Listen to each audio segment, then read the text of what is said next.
"Please don't hurt me, I can't walk," begged the black CEO. Then the single mechanic changed everything. The woman's voice echoed through the dark alley, laden with a vulnerability that contrasted sharply with the authority she used to command in boardrooms. Diane Carter, 38, CEO of the state's largest technology company, was leaning against the damp brick wall, her ankle visibly swollen and twisted at an angle that made anyone shudder just looking at it. "You should have signed the papers when you had the chance," growled the man approaching her, his footsteps echoing on the wet asphalt. "Now it's too late to negotiate." Diane clutched the laptop she had managed to grab before desperately fleeing the office to her chest.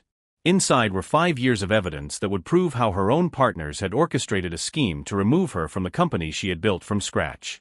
The problem was that they had apparently found out she knew. That's when Michael Torres appeared at the entrance to the alley, carrying his 6-year-old daughter Sophia in his arms. His mechanic's clothes were still stained with oil, his hands calloused from years of repairing engines in a workshop that barely paid the bills. He had just picked Sophia up from school when he heard the screams. "Daddy, is the lady hurt?" Sophia whispered, pointing to Diane. Michael gently set his daughter down behind a trash can. "Stay here, princess. Daddy will help." The attacker turned, irritated by the interruption. He was a well-dressed man, wearing an expensive suit and a watch that cost more than Michael's annual salary. But when his eyes met the mechanic's steady gaze, something in him faltered. "This is none of your business," he tried to intimidate him. Michael took a step forward. His voice was low, controlled, but carried an authority that didn't need shouting to be respected. "Now it is." The man hesitated for a moment, clearly calculating whether it was worth confronting someone who was obviously not afraid of dirt or confrontation. He decided it wasn't worth the risk and disappeared into the darkness, but not before shouting, "This isn't over, Diane. You can't hide forever." Diane slid down the wall until she sat on the cold floor, shaking more from shock than cold. Michael approached slowly, as if dealing with a wounded animal. "It's okay now," he said, crouching down beside her. "You're safe." She looked up at him through her tears, noticing for the first time his gentle hands, kind eyes, and genuine concern from someone who didn't know her but cared enough to intervene. It was the first time in months that someone had treated her like a person, not a pawn on a corporate chessboard.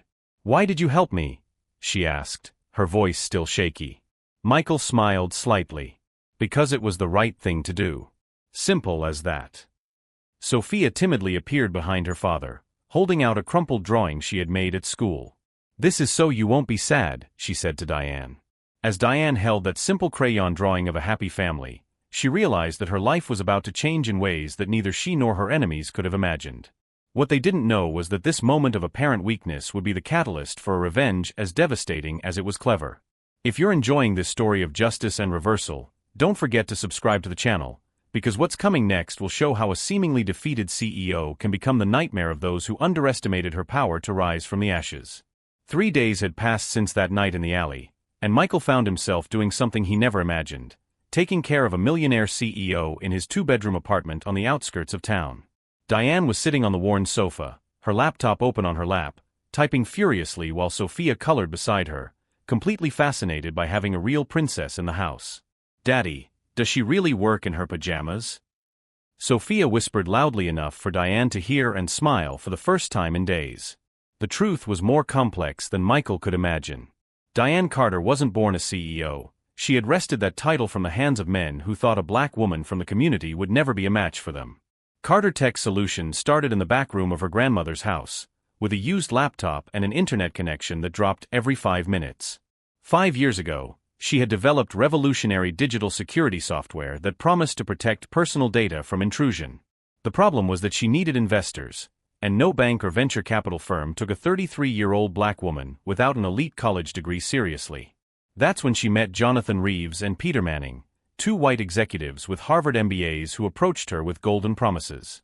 "You have the talent, we have the contacts," Jonathan said, extending a hand that she accepted without knowing she was signing her own sentence.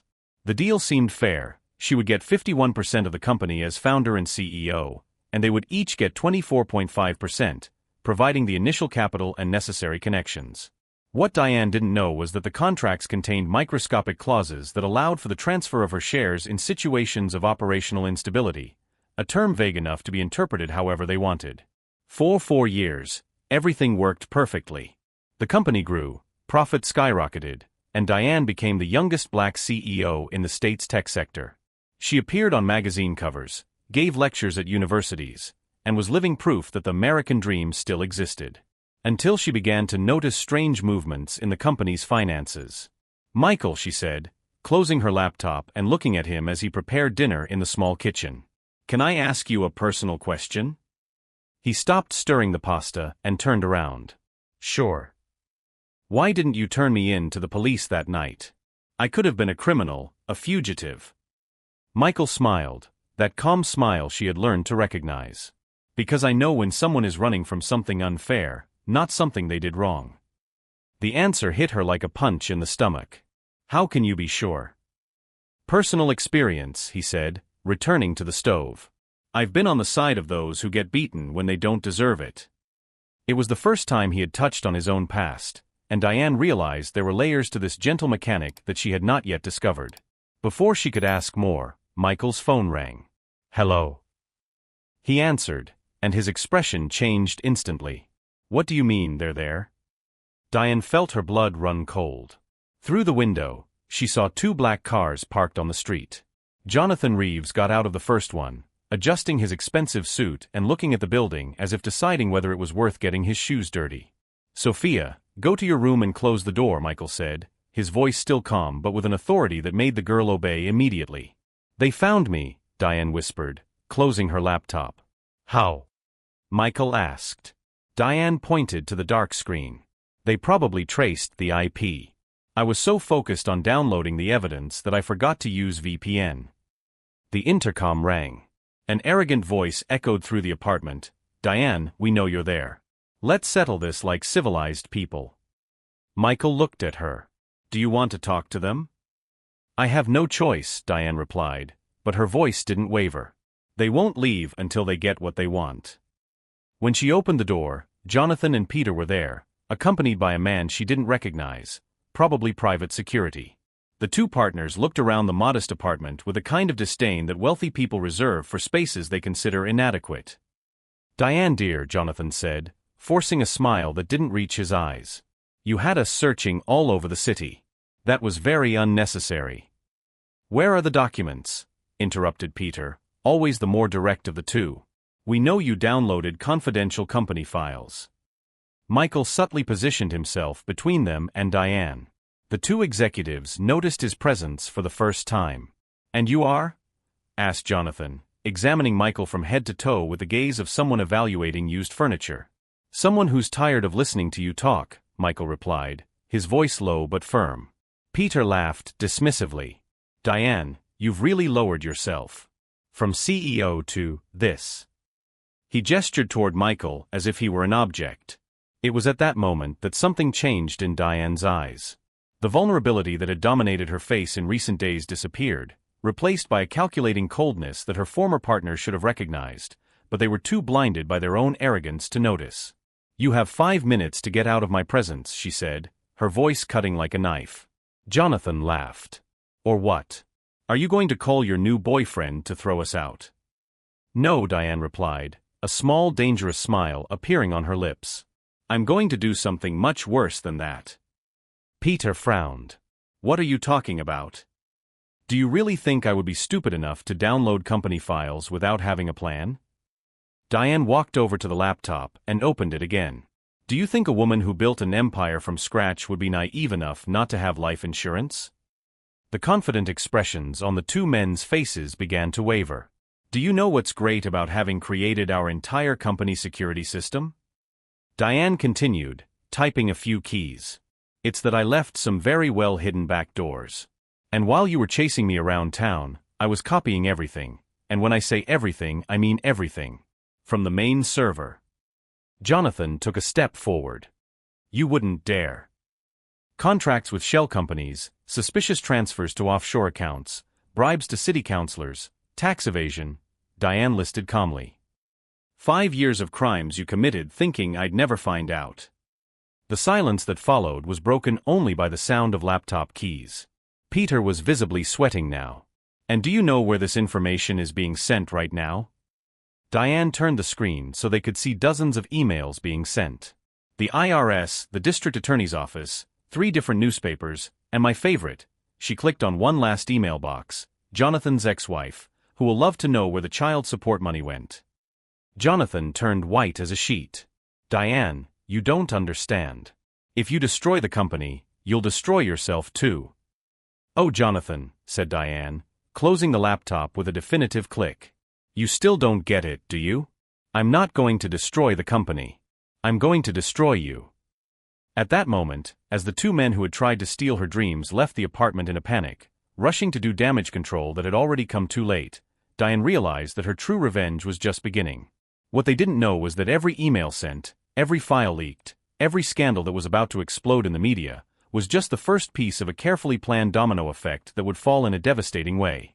And as Michael watched her with a mixture of admiration and surprise, she finally understood that sometimes the greatest strength comes not from where you were born, but from who chooses to stand by your side when the whole world is against you. In the 3 days following Jonathan and Peter's unexpected visit, Diane transformed Michael's small apartment into a veritable operations center. Laptops scattered across the kitchen table, cell phones with prepaid SIM cards, and stacks of printed documents she had managed to download before being discovered. "Daddy, why isn't Diane sleeping?" whispered Sophia, peeking through the crack in the bedroom door as Diane typed furiously at 3 in the morning. Michael sighed, adjusting his daughter's blanket. "Because sometimes, princess, when someone tries to steal something very important from you, you have to work harder than they do to get it back." The truth was more complex. Diane wasn't just trying to get her company back. She was orchestrating the systematic destruction of everything Jonathan and Peter had built with the money they stole from her. And she had an advantage they never imagined. She knew every line of code, every security flaw, every suspicious transaction that had gone unnoticed by auditors for years. The first sign that her strategy was working came in the form of a desperate call from Peter on Wednesday morning. "Diane!" he shouted through the intercom, waking Sophia and causing Michael to jump out of bed. "You need to stop this now. You don't understand what you're doing." Michael went downstairs and found Peter in the lobby, visibly upset. His expensive suit was wrinkled, there were dark circles under his eyes, and his hands were shaking slightly. "Where is she?" Peter demanded. "I need to talk to her." "She's not here," Michael lied calmly. "You don't understand." Peter ran his hands through his hair. "She hacked into the company's system last night. She transferred $2.3 million from our corporate accounts to charitable organizations. It's money that wasn't hers." Michael crossed his arms. "Money that wasn't hers, or money that wasn't yours?" Peter flushed. "Listen here, you." "Be careful what you say next," Michael interrupted, his voice low but authoritative. "Because I'm pretty sure there are security cameras in this lobby." Meanwhile, 3 floors above, Diane was finishing a video call with someone who would completely change the game. On the laptop screen, Amanda Richardson, a former federal prosecutor who had become one of the country's most feared lawyers in corporate fraud cases, smiled approvingly. "Diane, in my 20-year career, I have rarely seen such organized and detailed evidence," Amanda said, leafing through the documents Diane had sent her. "They didn't just steal from you, they created a money laundering scheme involving at least 12 shell companies." "And is that enough to destroy them completely?" asked Diane. Amanda laughed. "Honey, that's enough to send them to prison for the next 15 years. But I imagine you want something more creative." "I want them to lose everything," Diane said, her voice cold as ice. "House, car, reputation, friends, family. I want them to feel exactly what they tried to do to me, but multiplied by 10. "I can work with that," Amanda replied. "But it will take time and perfect coordination. They can't suspect we're coming." It was at that moment that Sophia entered the room, carrying a new drawing. "Diane, I drew you as a superhero," she announced proudly. The drawing showed a black woman with a cape, flying over tall buildings, with the words "and super strong" written in crooked letters at the top. Diane felt her eyes fill with tears. "Sophia, that's beautiful. Daddy said you're fighting bad men who tried to steal your castle," Sophia explained. "So I drew you flying to get your castle back." Amanda, still on the video call, smiled. "Looks like you have more than one ally in this fight." That afternoon, while Michael took Sophia to the park, Diane received a message that made her smile for the first time in weeks. It was from Marcus Thompson, CTO of one of Silicon Valley's largest technology companies and her ex-boyfriend from college. I saw the news about Carter Tech. I know you wouldn't do anything wrong. If you need anything, and I mean anything, call me. Diane typed a reply, Marcus, remember that project we developed together in college? The real-time financial tracking system? I need an updated version. And I need it to be invisible. The reply came in seconds. When do you need it? Yesterday. Considering we're talking about revenge against someone who betrayed you, you'll have it tomorrow. Meanwhile, Jonathan and Peter were gathered at a law firm in the city center, desperately trying to do damage control. She's just an angry woman trying to hurt the company, Jonathan told the lawyer. It can't be that hard to stop. Mr. Reeves, said the lawyer, leafing through the newspaper clippings scattered across the table. In 3 days, your former partner leaked documents to 6 different media outlets, caused a federal investigation, and somehow gained access to the company's bank accounts. That's not an angry woman. That's war. Peter slammed his fist on the table. Then declare war. Use your contacts, by whoever you need to, make her stop. The lawyer sighed. Gentlemen, you don't understand. Diane Carter isn't just attacking you, she's building a case. Every move she makes is calculated to expose more evidence. She wants you to react, because every desperate reaction of yours confirms her narrative. Jonathan turned pale. What are you saying? I'm saying you completely underestimated the kind of woman you were dealing with. And now she's 3 steps ahead of you. That evening, when Michael and Sophia returned from the park, they found Diane in the kitchen preparing dinner. It was the first time in days that she wasn't glued to a laptop. How was the park? She asked, helping Sophia wash her hands. Diane is happy. Sophia observed. Her eyes are shining differently. Michael looked at Diane, noticing a change in her expression. Good news. Diane smiled, and for the first time since he had met her, Michael saw not only determination in her eyes, but absolute confidence. Let's just say tomorrow is going to be a very interesting day for the former partners of Carter Tech. What are you going to do? Michael asked. I'm going to give them exactly what they've always wanted, Diane replied, serving dinner. Total control of the company. Michael frowned. How is that revenge? Diane laughed, a low, dangerous sound. Because sometimes, Michael, the best way to destroy someone is to give them exactly what they think they want. Especially when that victory comes with a few surprises they didn't see coming. Sophia clapped her hands. Diane's going to use magic tricks. Something like that, sweetie, said Diane, ruffling the girl's hair. Something like that. As they ate dinner as a family, because that's what they had become, an improvised but real family, Diane finally allowed herself a moment of peace. Tomorrow would begin the final phase of her plan, an operation so elegant and devastating that Jonathan and Peter would only realize what had happened when it was too late for any kind of recovery. What they didn't know was that the woman they had tried to destroy had not only survived, she had evolved into something far more dangerous than they could ever imagine. And she was about to prove that underestimating a brilliant and furious black CEO was possibly the last mistake they would ever make in their careers. Thursday morning arrived with a triumphant call from Peter to Jonathan. We did it. The board voted to remove Diane. The company is ours. It was 8 o'clock in the morning when Jonathan and Peter arrived at the Carter Tech Solutions building, followed by a team of lawyers and private security guards. They had obtained a temporary injunction based on the irregular transfers Diane had made, the $2.3 million to charity that they had managed to characterize as financial mismanagement. Finally, this woman will learn her place, said Peter, adjusting his suit as they walked toward the executive elevator. What they didn't expect to find was Diane sitting calmly in the main conference room, surrounded by professional filming equipment and at least a dozen journalists.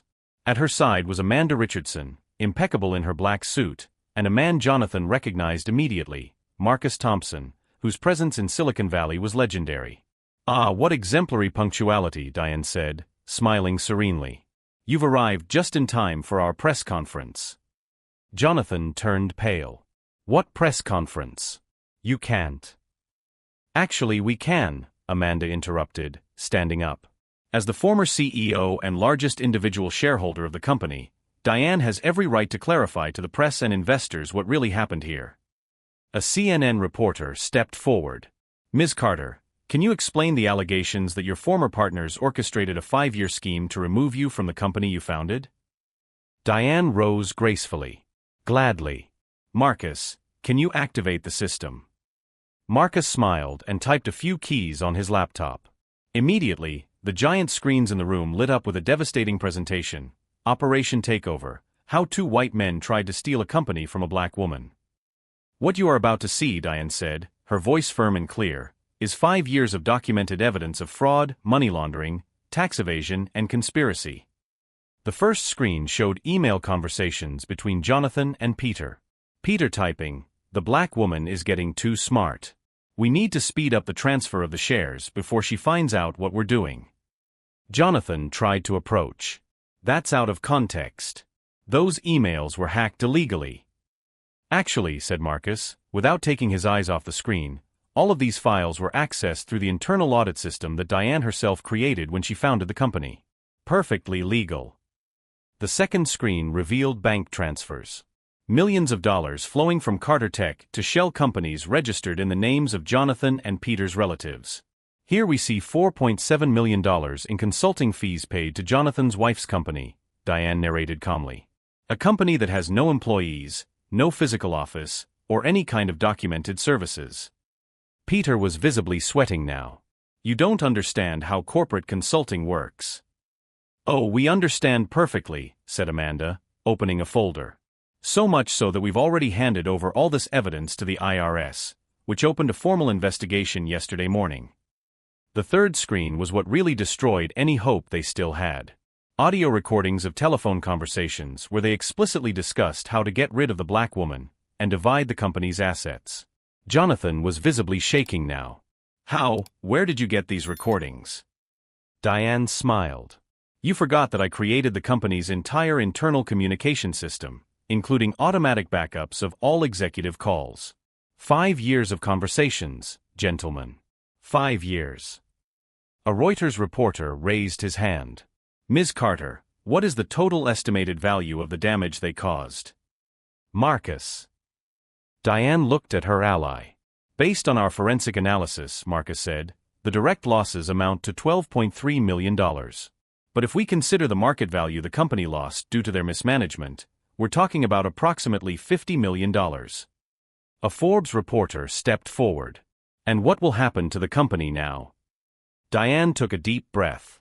This morning, an hour before this press conference, Carter Tech Solutions was formally sold to Thompson Enterprises for an amount that allows us to pay off all debts and still generate a profit for the legitimate shareholders.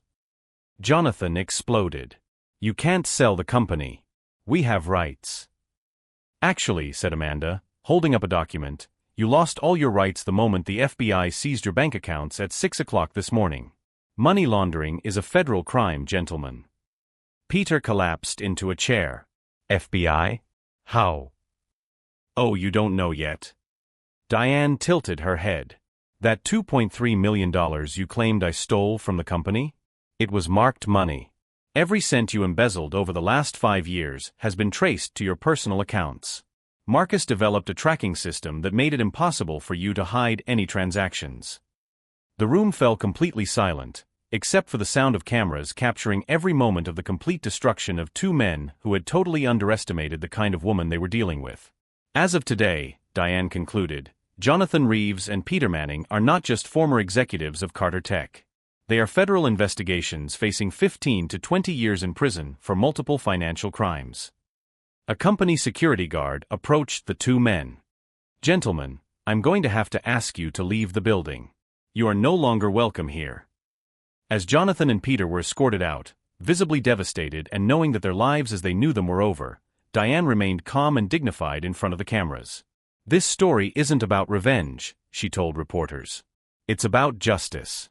It's about showing that when you underestimate an intelligent, determined black woman, you may find that she is much stronger than you ever imagined." At that moment, watching her former partners being led away by security as they faced the reality that they would lose everything, their home, their family, their freedom, their reputation, Diane finally felt that justice had been served. But what she didn't yet know was that this public victory would be just the beginning of a much greater transformation, not only in her life, but in the life of a simple family that had taken her in when she needed it most.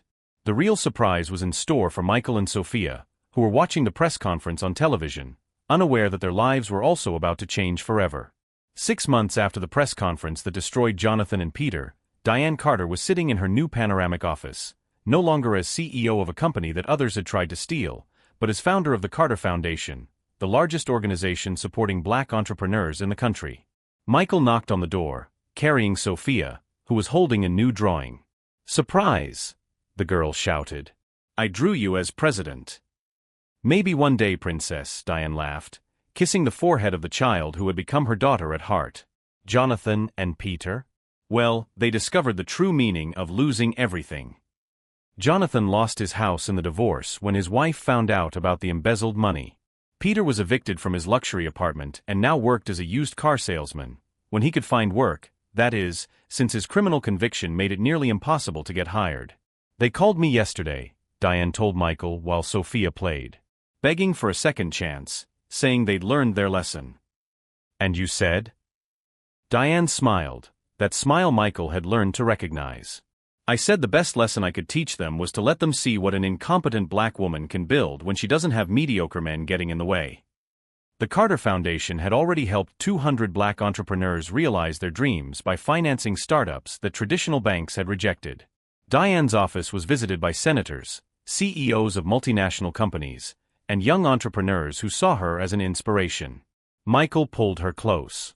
"Do you know what my favorite part of this whole story was?" "What?"